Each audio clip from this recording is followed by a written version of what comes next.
everybody at Shalom Divine Television. Shalom தொலைக்காட்சியை பார்த்து கொண்டிருக்கிற உங்கள் அனைவருக்கும் என் மாலை வணக்கத்தை தெரிவித்துக் கொள்கிறேன். We've been doing a series based more or less on the book of Proverbs. நம்ம நீதிமொழிகளிலே இருந்து நாம் பல காரியங்களை பார்த்து கொண்டே வருகிறோம். So far we've looked at wisdom and the fear of the Lord. நாம் பார்க்கிறோம் ஞானத்தை குறித்தும் விவேகத்தை குறித்தும் நாம் பார்த்தோம். We've looked at instruction, which is also discipline and knowledge. அது மாத்திரமில்லாமல் ஒழுக்கத்தை குறித்தும் புத்தியை குறித்து பார்த்தோம். Last week we looked at perceiving and understanding. போன வாரத்திலே நம்ம காரியங்களை புரிந்து கொள்ளுதலை குறித்து பார்த்தோம். Today we're going to have a look at justice, judgment and equity. இந்த நாளிலே நியாய தீர்ப்பு, நீதி, பாவம் என்ற தலைப்பிலே நாம் பார்க்க போகிறோம். It says in Proverbs to receive the instruction of wisdom, justice, judgment and equity. சோதரம் இங்கே நீதிமொழிகள் 1ஆம் அதிகாரம் 3ஆம் வசனத்திலே வாசிக்கும்போது விவேகம், நீதி, நியாயம் என்பதற்கு உபதேசம் அடையலாம் என்று நாம் பார்க்கிறோம். In the New Living Translation, it says their purpose is to teach people to live disciplined and successful lives.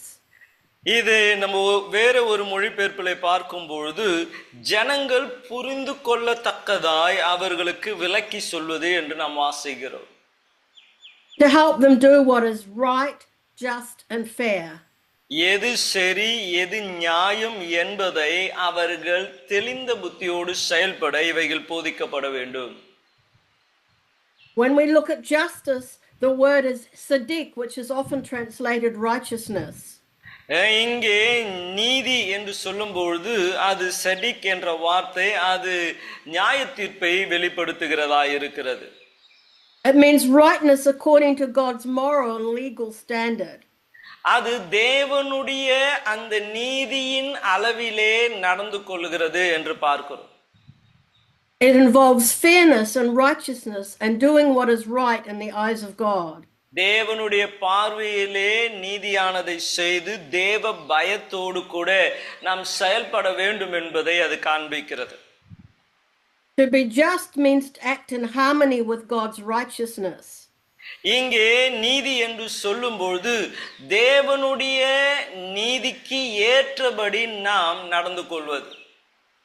It means to treat others fairly and honor moral integrity.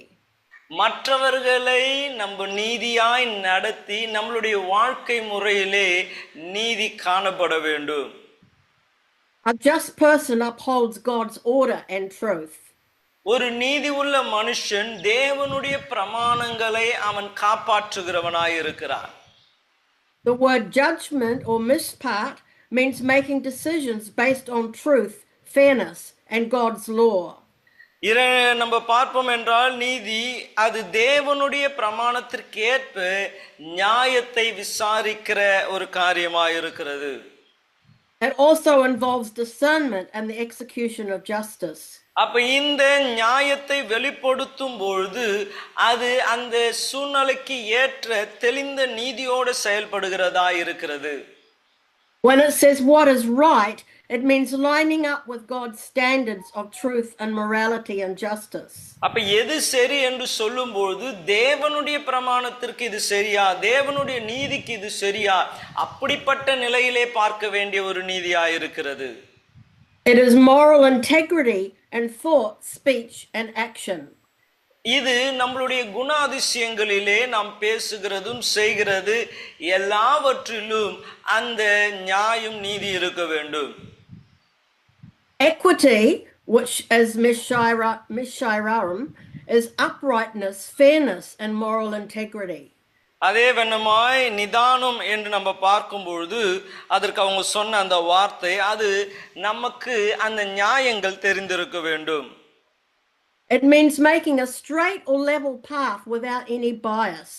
நம்ம போகிற அந்த பாதை எந்த வகையிலும் அது தவறானதா இல்லாதபடி அது நேர்த்தியானதா இருக்க வேண்டும். It means to be impartial, honest and balanced.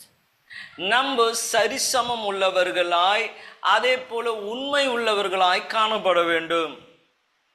In Scripture, fairness includes giving people their due without favoritism or oppression. இங்கே நிதானம் என்று சொல்லும்பொழுது ஒரு கூலியாளுக்கு வேலை செய்கிறவர்களுக்கு அவர்களுக்கு ஏற்ற ஊதியத்தை கொடுக்கிறதே வேதம் நமக்கு காண்பிக்கிறது. அது நியாயமாயிருக்கிறது. It means that you'll make choices and judgments based on God and His ways, not according to our own understanding. நம்முடைய புரிந்து கொள்ளுதலுக்கு ஏற்ப நிதானமாய் செயல்படுகிறது அல்ல, தேவனுடைய பிரமாணம் அவருடைய நீதிக்கு ஏற்ப நிதானமாய் செயல்படுகிறதா இருக்கிறது. We go to Micah 6 and verse 8. மீகா 6ஆம் அதிகாரம் 8ஆம் வசனத்தை வாசிப்போம் என்றால், It's shown you, O man, what is good. What does the Lord require of you? To do justice, to love mercy, and to walk humbly with your God. அங்கே சொல்லப்படுகிறது, மனுஷனே நன்மை இன்னதென்று அவர் உனக்கு அறிவித்து இருக்கிறார். நியாயம் செய்து இரக்கத்தை சிநேகித்து உன் தேவனுக்கு முன்பாக மனத்தாழ்மையாய் நடப்பதை அல்லாமல் வேறு எண்ணத்தை கர்த்தர் உன்னிடத்தில் கேட்கிறார். Here you have three qualities. The first one is justice. இங்கே 3 விதமான குணாதிசயங்கள் இருக்கிறது. அதிலே முதல் காரியம் நியாயம் செய்து. Some people say this verse is a summary of the 10 commandments. சிலர் சொல்லுவாங்க 10 கற்பனையினுடைய ஒரு சுருக்கம் தான் இந்த வசனம் என்று சொல்லுவாங்க. If you do justice and love mercy and walk humbly with God, you will fulfill His will. அப்ப நீங்க நியாயம் செய்து இரக்கத்தை சிநேகித்து தேவனுக்கு முன்பதாக மனத்தாழ்மையாய் நடந்தால் நீங்கள் தேவனுக்கு பிரியமுள்ளவர்களாய் இருப்பீர்கள். I want to go to Psalm 89 and verse 14. சங்கீதம் 89:14 நான் திருப்பிக் கொள்ள விரும்புகிறேன். And you'll see that there's a picture that goes with this, and it says righteousness and justice are the foundation of your throne. Mercy and truth go before your face. God's throne and all His decisions are based on righteousness and justice. அங்கே தேவனுடைய எல்லா கிரியைகளும் அது வானத்திலே இருந்து நமக்கு கொடுக்கப்படுகிறதா இருக்கிறது. That's why we have righteousness at the top and justice at the bottom. ஆகவேதான் நீதி அது மேலேயும் நியாய தீர்ப்பு கீழேயும் இருக்கிறது இந்த படத்துல. And mercy and truth are on the side. இரக்கமும் சத்தியமும் அதுக்கு 2 புறத்திலே இருக்கிறது. This forms a perfect picture of the cross. இந்த காரியங்கள் ஒரு நேர்த்தியான சிலுவையை நமக்கு காண்பித்து கொடுக்கிறது. We go to Psalm 85 and verse 11, we have a similar picture. நீங்க அப்படியே சங்கீதம் 85:11 பார்ப்பீர்கள் என்றால் அதே விதமான காரியத்தை உங்களாலே பார்க்க முடியும். It says, mercy and truth have met together. Righteousness and peace have kissed. Truth shall spring out of the earth, and righteousness shall look down from heaven.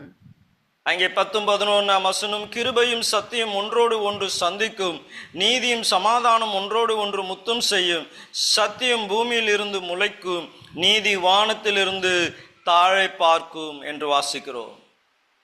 Here we have righteousness at the top and truth at the bottom. இங்கே நம்ம பார்க்கும்போது நீதி மேலேயும் சத்தியம் கீழேயும் இருக்கிறது. With mercy and peace on the sides.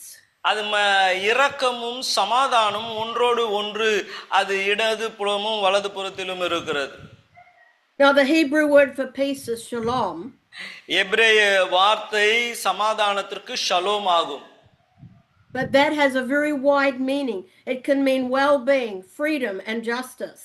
அதிலே இன்னும் அநேக அர்த்தங்கள் இருக்கிறது. ஒன்று நியாயம், மற்றொன்று அது சமாதானம், சுக வாழ்வு, இவைகள் எல்லாம் அது குறிக்கிறதா இருக்கிறது. So we see all these qualities of character all work together. இந்த குணாதிசயங்கள் எல்லாம் ஒன்றோடு ஒன்று இணைந்து செயல்படக்கூடியதா இருக்கிறது. We read Deuteronomy 32 and verse 4. உபாகமம் 32 அதிலே 4ஆம் வசனத்தை நாம் வாசிப்போம் என்றால், He is the rock, His work is perfect, for all His ways are justice, a God of truth and without injustice, righteous and upright is He. அங்கே சொல்லப்படுது, அவர் கன்மலை, அவர் கிரியை உத்தமமானது, அவர் வழிகளில் எல்லாம் நியாயமும், அவர் நியாய கேட்டு இல்லாத சத்தியம் உள்ள தேவன், அவர் நீதியை செம்மை உள்ளவர். ஆமென். We go to Isaiah 41. We're going to read verses 1 to 4. ஏசாயா 41 1 4 வசனங்களை நம்ம வாசிக்க போகிறோம். This is a prophetic picture of the Lord Jesus Christ. இது ஆண்டவராகிய இயேசு கிறிஸ்துவை குறித்ததான ஒரு நீதி உள்ள ஒரு நேர்த்தியான ஒரு படமாய் இருக்கிறது. And how he will bring justice to the earth when he returns. தேவன் திரும்பி வரும்பொழுது, இயேசு திரும்பி வரும்பொழுது எப்படி பூமியின் மேல் சமாதானத்தை கொண்டு வருவார் என்பதை அது காண்பிக்கிறது. Behold my servant whom I uphold, my elect one in whom my soul delights. I have put my spirit upon him. He will bring forth justice to the Gentiles. இதோ நான் ஆதாரிக்கிற என் தாசன், நான் தெரிந்து கொண்டவரும் என் ஆத்துமாவுக்கு பிரியமானவரும் இவரே, என் ஆவியை அவர் மேல் அமர பண்ணினேன், அவர் புறஜாதிகளுக்கு நியாயத்தை வெளிப்படுத்துவார். He will not cry out, nor raise his voice, nor cause his voice to be heard in the street. A bruised reed he will not break, and smoking flax he will not quench. He will bring forth justice for truth. அவர் கூக்குரல் இட மாட்டார், தம்முடைய சத்தத்தை உயர்த்தவும் அதை வீதியிலே கேட்க பண்ணவும் மாட்டார். அவர் நெறிந்த நாளனை முறியாமலும் மங்கி எரிகிற திரியை அணையாமலும் நியாயத்தை உண்மையாக வெளிப்படுத்துவார். He will not fail nor be discouraged till he has established justice in the earth, and the coastlands shall wait for his law. அவன் நியாயத்தை பூமியிலே நிலைப்படுத்தும் மட்டும் இலக்கரிப்பது இல்லை, பதறுவதும் இல்லை. அவருடைய வேதத்துக்கு தீவுகள் காத்திருக்கும். Our great hope is the return of the Lord Jesus Christ to the earth to rule the nations. நம்மளுடைய ஒரு பெரிய நம்பிக்கை, ஆண்டவராகிய இயேசு கிறிஸ்து பூமியிலே வந்து ராஜ்யங்களை ஆளுகை செய்வார் என்று. He will bring justice to the earth, and that means he will put right everything that is wrong. பூமிக்கு நியாயம் தீர்ப்பார் என்று சொன்னால் எவைகள் எல்லாம் கேடா இருக்கிறதோ அதை எல்லாம் சரி செய்வார் என்று நாம் பார்க்கிறோம். You see that there's so much injustice and war and racial problems and inequality, abuse and sex trafficking in the world. He will put all that right when he returns. பூமியிலே துன்மார்க்கும் பாவம் விபச்சாரம் இப்படிப்பட்ட பல வகையான பாவங்கள் பூமியிலே மிகுதியாய் இருக்கிறதை அவர் அகற்றி பூமியை அவர் நேர்த்தியாக்குவார். This is why we look forward to the return of the Lord when he will bring justice to the earth. ஆகவேதான் தேவன் பூமிக்கு நியாயத்தை கொண்டு வர வேண்டும் என்று அவருடைய வருகையை நாம் எதிர்பார்த்து இருக்கிறோம். Now we cannot have justice without truth. அப்போ நியாய தீர்ப்பு சத்தியம் இல்லாமல் வராது. Jesus was full of grace and truth. இயேசு அவர் கிருபையும் சத்தியமும் நிறைந்தவராய் என்று வேதம் சொல்லுகிறது. And truth is part of the nature of God. இந்த சத்தியம் என்று சொல்லும்போது அது தேவனுடைய ஒரு குணாதிசயமாய் இருக்கிறது. We read John 1 verse 14. யோவான் 1:14 வாசிக்கும்போது, And the word became flesh and dwelt among us, and we beheld his glory, the glory as of the only begotten of the Father, full of grace and truth. அங்கே சொல்லப்படுகிறது, அந்த வார்த்தை மாம்சமாகி கிருபையினாலும் சத்தியத்தினாலும் நிறைந்தவராய் நமக்குள்ளே வாசம் பண்ணினார். அவருடைய மகிமையை கண்டோம், அது பிதாவுக்கு ஒரே பேரானவருடைய மகிமையை ஏற்ற மகிமையாகவே இருந்தது.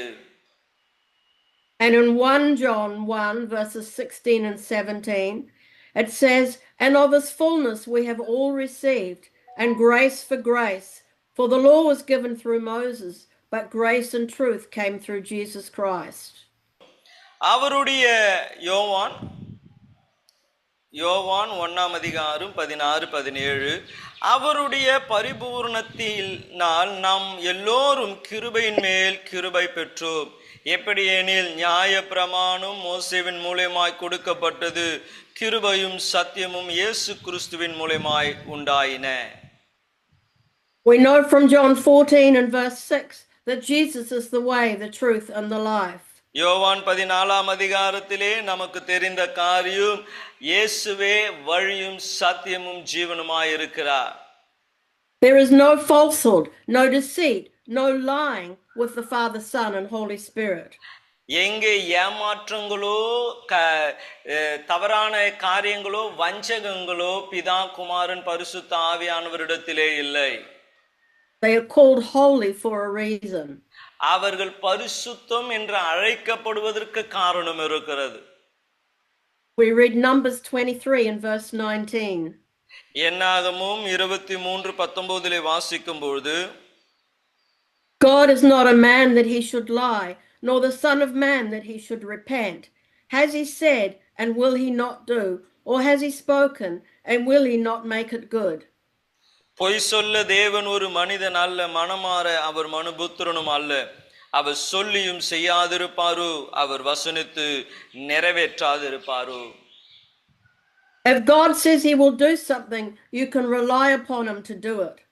தேவன் ஒரு காரியத்தை செய்வேன் என்று சொன்னால் நாம் அவரை சார்ந்திருக்கலாம். காரணம் அவர் நிச்சயமாய் அதை செய்து முடிப்பார்.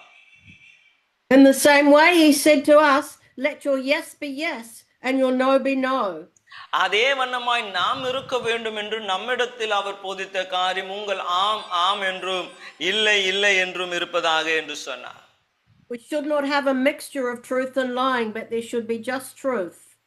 அது உங்களுடைய சத்தியம் கலப்படமாய் அல்ல, உங்களுடைய சத்தியம் அது உண்மை உள்ளதாய் இருக்க வேண்டும். After King David sinned with Bathsheba, he prayed a prayer in Psalm 51.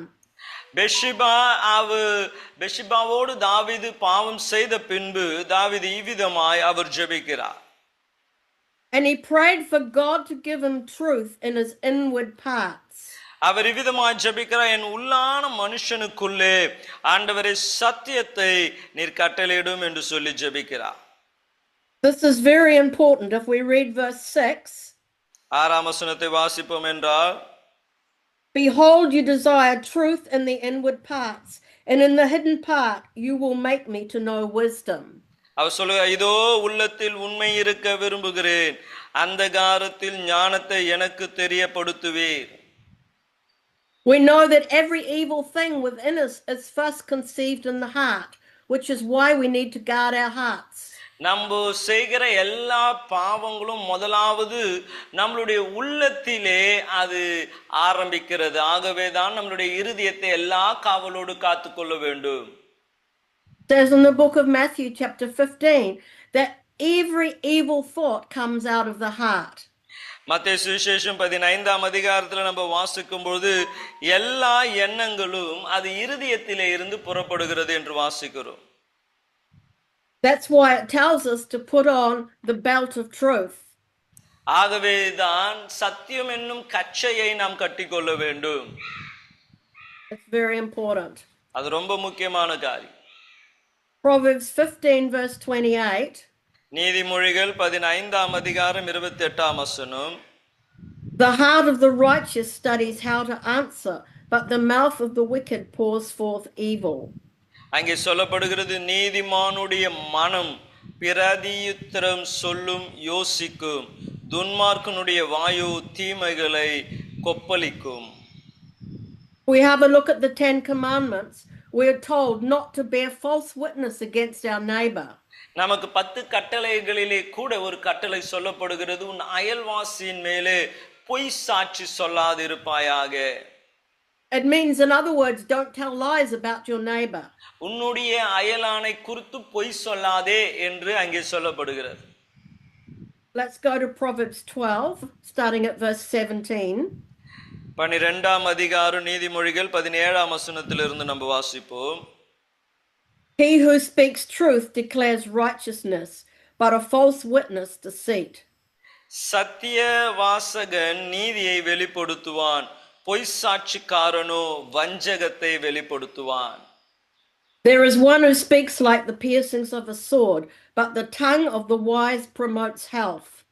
நம்ம பார்க்கிறோம், பட்டய குத்துக்கு போல பேசுகிறவர்களும் உண்டு, ஞானம் உள்ளவர்களுடைய நாவோ ஒளி சதம்.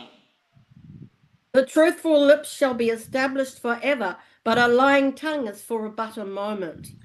சத்திய உதடு என்றும் நிலைத்திருக்கும், பொய்னாவோ ஒரு நிமிஷம் மாத்திரமே இருக்கும்.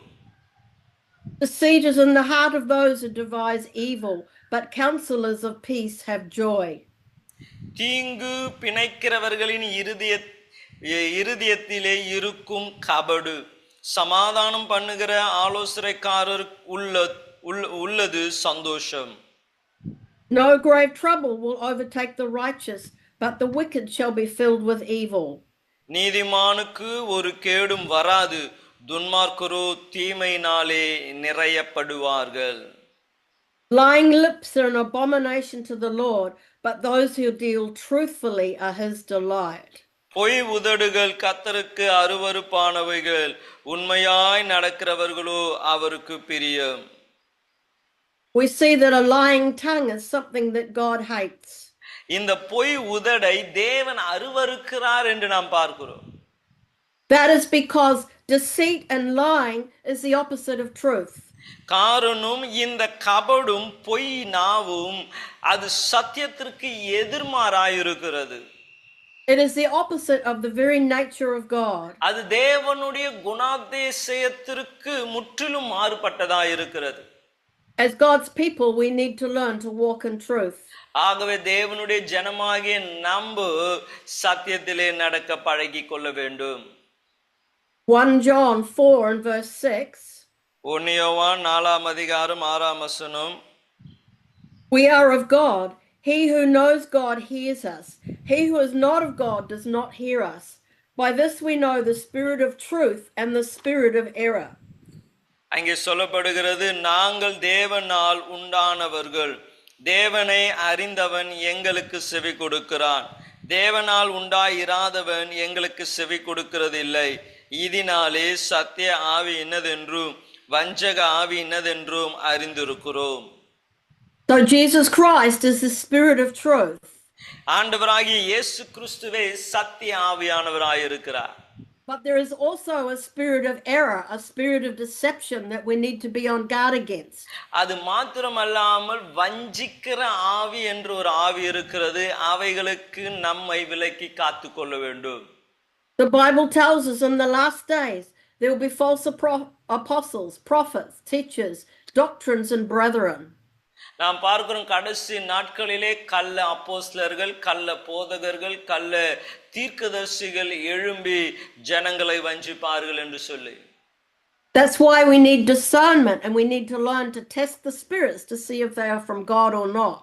ஆகவே தான் நமக்கு பகுத்தறிவு வேண்டும், இது தேவனிடத்திலிருந்து வந்திருக்கிற ஆவியா என்று நிதானிக்க வேண்டும்.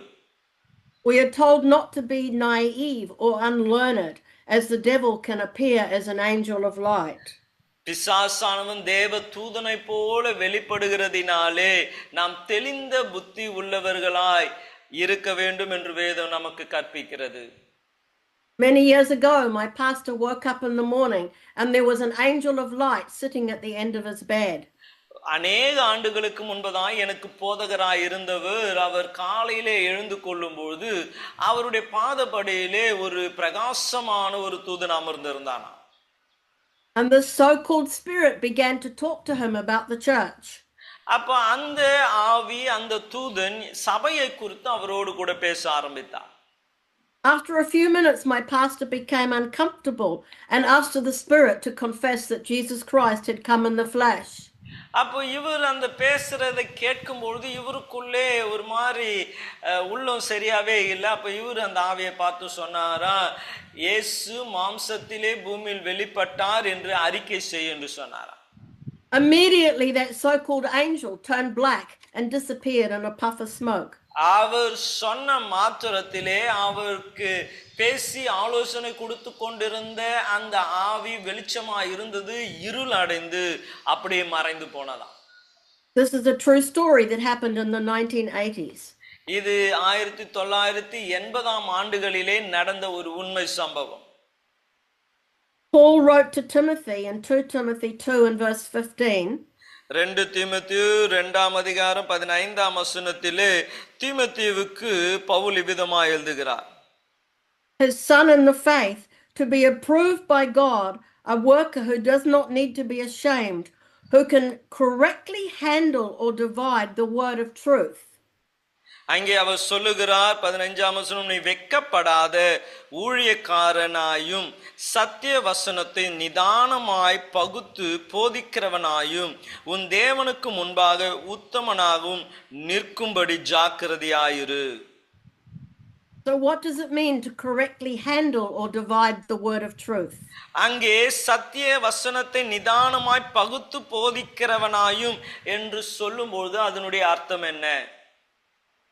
The Greek word is orthotomonta. அங்கே அவங்க சொன்ன அந்த வார்த்தை கிரேக்க வார்த்தையாய் இருக்கிறது.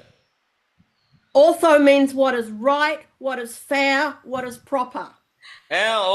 என்று சொல்லும்போது எது சரி எது நேர்த்தி என்ற அவைகளை காண்பிக்கிறது. Monta means to cut. உமோத்தும் அப்படி என்று சொன்னால் வெட்டுகிறது என்று சொல்லப்படுகிறது.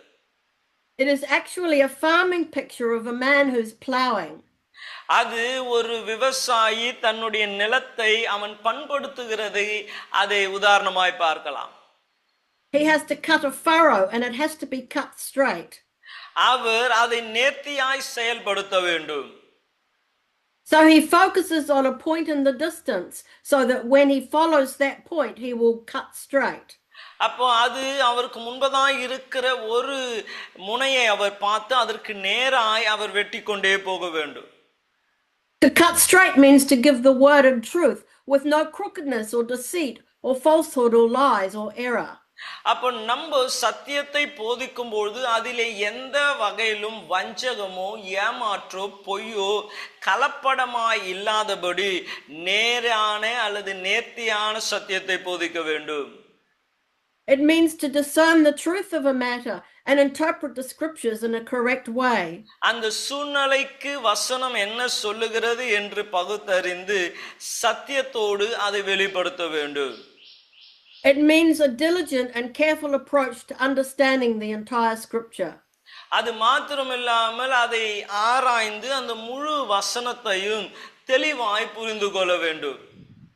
You know, some people just pick a verse here and a verse there, whatever appeals to them.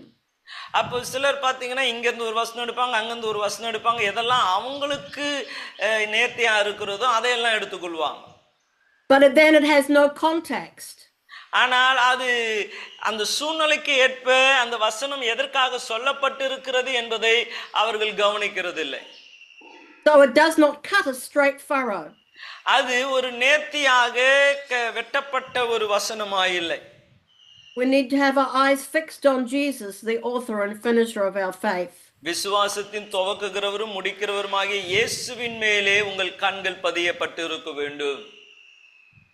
We saw the word equity or fairness means moral integrity. அப்போ நம்மளுடைய குணாதிசயங்கள் அது உத்தமத்தை காண்பிக்கிறதாய் இருக்க வேண்டும். It also represents a straight or level path. அது நேரான ஒரு சமமான பாதையை நமக்கு காண்பிக்கிறது. It means to have no bias or no favorites.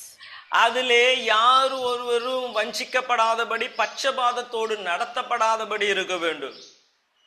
If we look at the story of Isaac and Rebekah, we see that each parent had a favorite child. ரெபேக்காவும் ஈசாக்கை குறித்து நம்ம பார்க்கும் பொழுது இருவருக்கும் அவர்களுக்கு பிரியமான பிள்ளைகள் இருந்தார். Isaac loved Esau and Rebekah loved Jacob. ஈசாக்கு அவன் ஏசாவை நேசித்தான், ரெபேக்காள் யாக்கோபை நேசித்தார். This favoritism in the family meant there was no fairness. அப்ப இந்த குடும்பத்திலே இருந்த அந்த பட்சபாதம் குடும்பத்திலே சரியானதை செய்ய முடியாமல் போனது. See how there was a big fight over the birthright and then over the blessing. அப்ப பார்க்கிறோம் அது நிமித்தமாய் பிறப்பு உரிமைக்காக ஆசீர்வாதத்திற்கான சண்டை குடும்பத்திலே நடைபெற்றது. It does not mean that you won't give special care to a child going through difficulties. ஒருவேளை நீங்க குடும்பத்திலே இவ்விதமாய் கஷ்டப்படுகிற ஒரு பிள்ளையா இருக்கலாம். If your child is sick or facing bullying or exam stress, you need to help them. இதனால நீங்க பட்சபாதம் காமிக்க கூடாது என்றால, ஒருவேளை எக்ஸாம்ல கஷ்டப்படலாம், இல்ல பிள்ளைங்க அவரை கடினமாய் நடத்தலாம். அவருடைய வாழ்க்கை கடினமாய் போகும்பொழுது அவர்களுக்கு முக்கியத்துவம் கொடுக்க வேண்டியது அவசியம்தான். It just means you won't prefer them above the other children. ஆனால் அப்படி பண்ணுவதனால மற்றவங்களை காட்டிலும் அவன் விசேஷித்தவனாய் நீங்கள் பார்க்க கூடாது. Favoritism always leads to jealousy. காரணம் இந்த பட்சபாதம் எப்பொழுதும் மற்றவர்கள் பொறாமைப்பட அது ஏதுவாயிருக்கும். We see in Genesis 4 the story of Cain and Abel. நம்ம ஆதியாகமம் 4ஆம் அதிகாரத்திலே காயின் ஆபேலை குறித்து நம்ம பார்க்கிறோம். God accepted Abel's offering but not Cain's. அங்கே தேவன் ஆபேலுடைய காணிக்கை அவர் ஏற்றுக்கொண்டார், காயினதையோ அவர் அங்கீகரிக்கவில்லை. As a result, Cain rose up in the field and killed his brother. அது நிமித்தமாய் காயின் ஆபேலை அவன் கொன்று போட்டான். There's another story I'd like to share, and it's the story of Nathan the prophet when he came to David. Nathanael என்ற தீர்க்கதரிசி தாவீதினிடத்திலே வரும்பொழுது நடந்த அந்த சம்பவத்தை உங்களுக்கு சொல்ல விரும்புகிறேன்.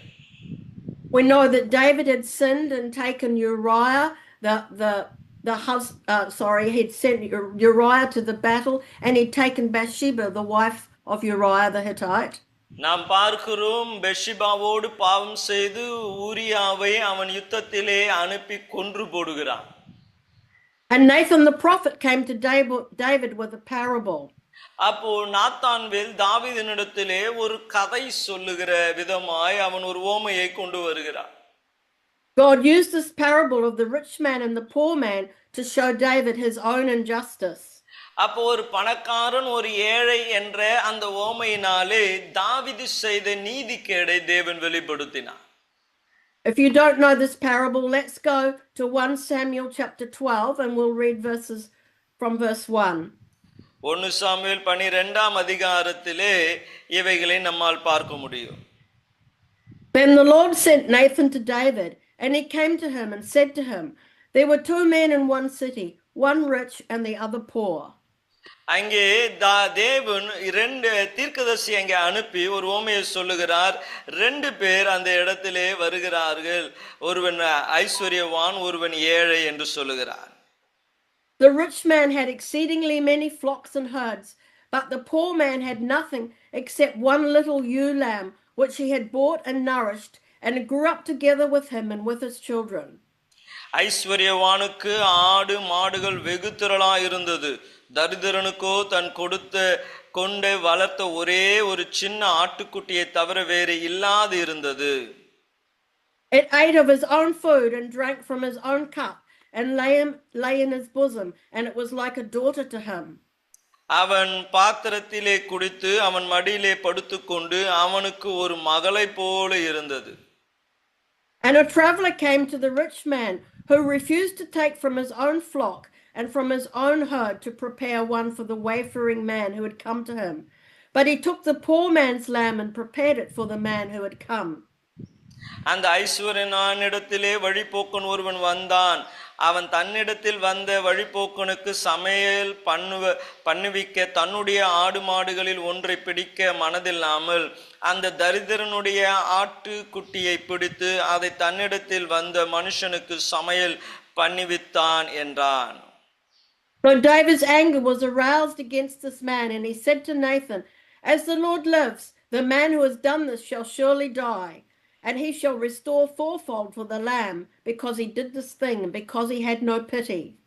அப்பொழுது தாவீது அந்த மனுஷன் மேல் மிகவும் கோபம் உண்டாகி நாத்தானை பார்த்து, இந்த காரியத்தை செய்த மனுஷன் மரணத்திற்கு பாத்திரவான் என்று கர்த்தருடைய ஜீவனை கொண்டு சொல்கிறேன். அவன் இரக்கமற்றவனாய் இருந்து இந்த காரியத்தை செய்தபடினால் அந்த ஆட்டுக்குட்டிக்காக நாளத்தனை திரும்பி செலுத்த வேண்டும் என்றான். And Nathan said, you are that man, because you took the wife of Uriah the Hittite to be your wife. அப்பொழுது நாத்தான் தாவீதை நோக்கி, நீயே அந்த மனுஷன், இஸ்ரவேலின் தேவனாகிய கர்த்தர் அங்கே தொடர்ந்து சொல்லப்படுகிறது, நீ ஊரியாவுடைய மனைவியை எடுத்துக்கொண்டாய் என்று சொல்லி. Somebody listening, somebody might have stolen your land. I want to tell you today that God sees that. ஒருவேளை இதை கேட்டுக்கொண்டிருக்கிற உங்களுடைய நிலத்தை வேறே ஒருவர் அபகரித்திருக்கலாம், கர்த்தர் பார்த்து கொண்டிருக்கிறார். God sees the cheating. God sees the unfairness. அவங்க அநீதியாய் நடந்து கொண்டது, அவங்க ஏமாற்றினது கர்த்தர் பார்க்கிறார். But he is a God of justice, a God of fairness, and a God of righteousness. அவர் நீதி உள்ள தேவன், நியாயத்தை வெளிப்படுத்துகிற தேவனாய் இருக்கிறார். Let's pray. ஜெபிப்போமே. Lord, we thank you that you see all the injustice in the earth. ஆண்டவரே, பூமியிலே நடக்கிற எல்லா நீதிகளையும் நீ பார்க்கிற தேவனாய் இருக்கிறீர். Lord, we ask you to forgive the injustice. ஆண்டவரே, அநீதியை நீர் மன்னிக்கும்படி நாங்கள் கேட்கிறோம். We ask, Lord, that you restore everything back to the owners. ஆண்டவரே, அது ஒழுங்கினமாய் இருக்கிறதை அது ஒழுங்குபடுத்தும்படி உம்மிடத்திலே நாங்கள் வேண்டுகிறோம். Whether it's in this life or the next. ஆண்டவரே, ஒருவேளை இந்த வாழ்விலோ அல்லது இனி வர போகிற வாழ்க்கையிலோ. Lord, help us to put away all lying and cheating and to walk in truth. ஆண்டவரே, ஏமாற்றுதலையும் பொய்யையும் அகற்றி சத்தியத்திலே நடக்க உதவி செய்யும். Help us to walk in righteousness that we might please you. ஆண்டவரே, உம்மை பிரியப்படுத்த நீதியிலே நாங்கள் நடக்க எங்களுக்கு உதவி செய்யும். We ask this in Jesus Christ's name. Amen. இயேசுவின் நாமத்தினாலே ஜெபிக்கிறோம் நல்ல பிதாவே.